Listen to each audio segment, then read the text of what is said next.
All right, let me show you one more hand roll. This is probably more the problem, it's like a traditional. This roll is going to be just roll it to the sideway. So this is how your temaki is going to be end up with. You're going to cut about 2 centimeters off from edge and don't detach. Okay, so like you actually keep it connected, this end pieces with about like 1 centimeter off from top. And he's going to just make a little bit bend right there, loose it. And then you're going to place your rice over here, same amount from top to the bottom. You're going to hold at the seaweed edge with your thumb.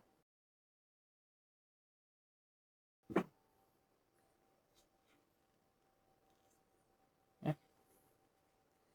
Top to bottom, same amounts. Then you're just going to let it sit, hit against to the sideway. All right, again, okay, you're just going to place your finger down a little bit to make the little bit gap right there.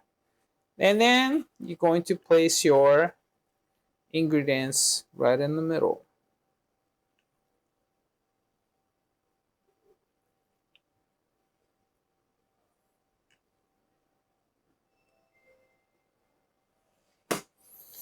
So now you're going to just roll these to the sideway. Just going to roll to the side. Okay, you almost closure it.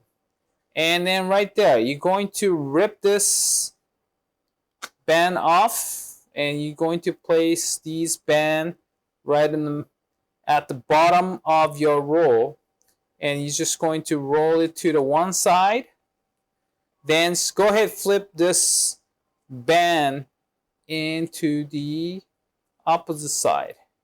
Then you're just going to roll this and serve it to the customer. The bottom of the roll, it covers up with the seaweed, so like ingredients not gonna fall off. That's how we can serve the hand rolls to the customer.